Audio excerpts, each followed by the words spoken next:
Estamos começando um novo tema aqui no canal Ciência TV, nossa primeira aula sobre eletromagnetismo. Nesta primeira aula a gente vai ver um pouquinho da história que cerca toda essa coisa de eletromagnetismo, que quando você parar para ver nas próximas aulas, você vai ver que é uma coisa muito louca mesmo, tá?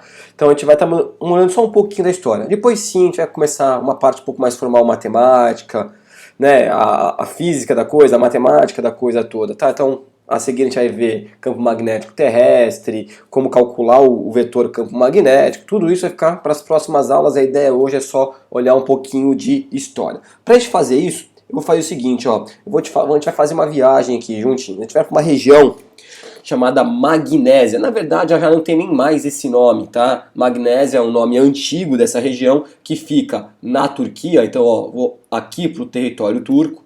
E o que a gente tem aqui, ó? Essa região aqui era chamada Magnésia antigamente, tá? Hoje se chama Manisa, certo? O importante é reparar uma coisa. Essa região aqui está muito próxima da Grécia. E como que a história aconteceu por aqui? Os gregos, quando entraram no território que é turco, eles perceberam que no terreno existiam algumas rochas que tinham a propriedade de atrair pedaços de ferro.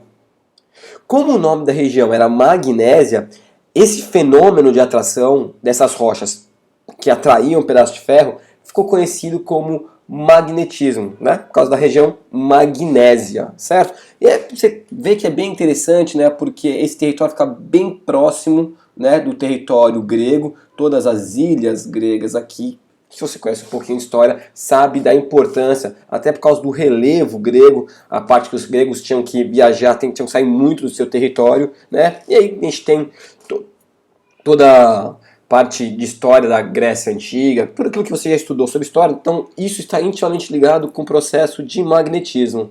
Legal, né? Então vamos voltar para lá, para nossa lousa digital, e vamos ver o que acontece aqui, ó.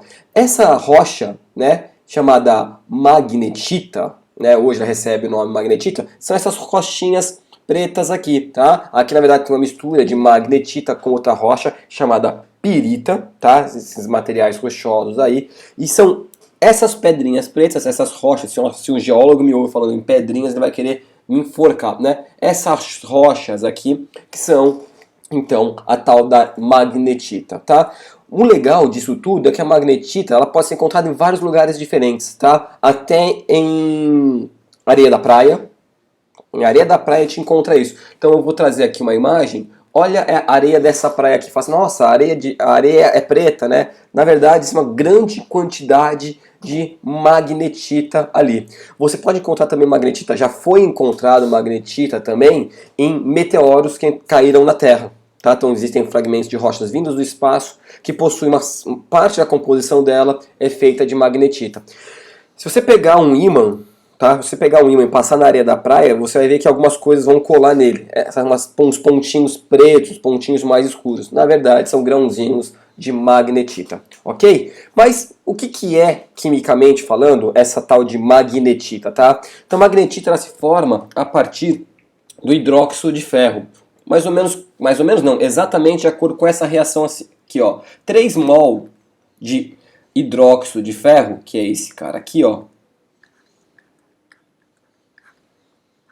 Eles sofrem em condições anaeróbias, eles sofrem oxidação, certo? E a oxidação do hidróxido de ferro, né, vai dar essa reação química aqui já balanceada, que vai dar Fe3O4, que é a magnetita, mas vai liberar também gás hidrogênio, mas de forma balanceada já, tá? Tô trazendo para você aqui, 2 mol de água. É este cara aqui que interessa pra gente. Essa aqui é a magnetita. Tá? Então, quando nós estivermos falando de ímãs e tudo mais que a gente vai ver nas próximas aulas, do ponto de vista químico, é essa substância aqui que apresenta essa característica de atrair metais como ferro. Mas não é só o ferro. Outros metais também sofrem atração pela magnetita. Por exemplo, o níquel. Tá? Que mais? O manganês.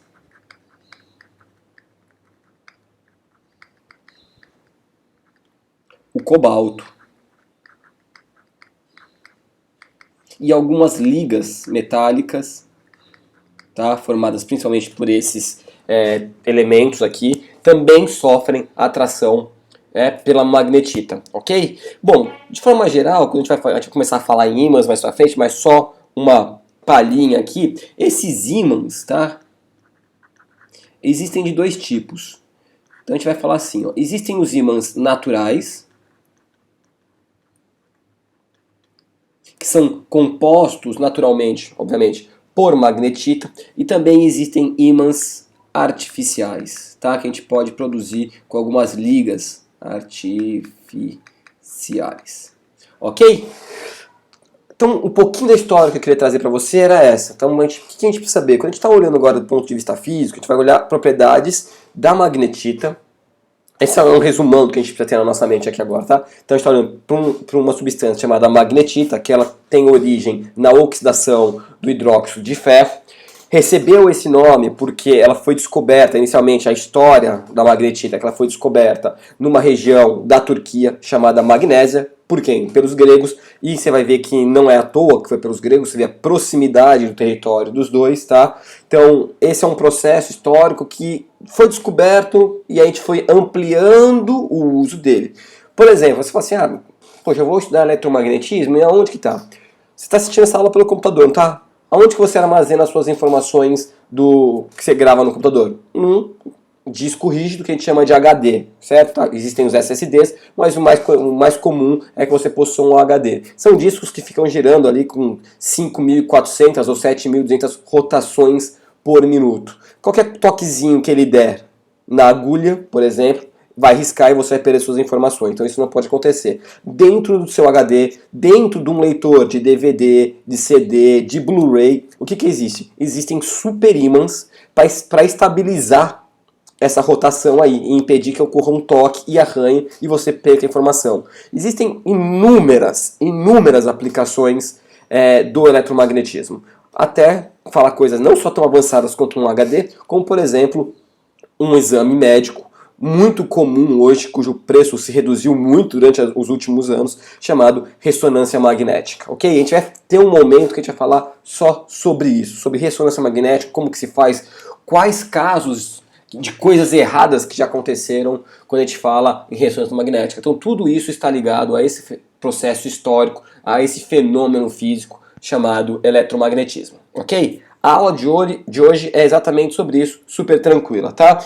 Então, só para finalizar, eu gostaria de lembrar que se você está assistindo essa aula no YouTube, saiba que essas aulas também estão disponíveis na nossa plataforma, organizadas pela gente, ok? Então aqui, ó, scientiatvbr.futurecom.com.br, tem um menuzinho aqui, ó, bem organizadinho, por tema, por disciplina, ok? Se você é professor, tem aula para você também de como usar a tecnologia em sala de aula, tá?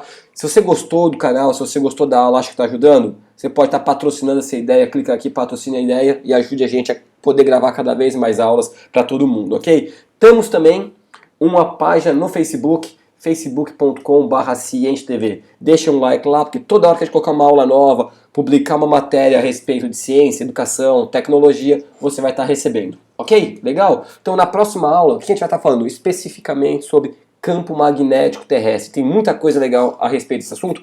A gente não vai estar trabalhando com matemática, tá? Com aquelas formulações, com equações, nada disso. A gente vai olhar pro fenômeno em si, ok? Então eu te vejo na próxima aula, você vai gostar bastante. Até mais!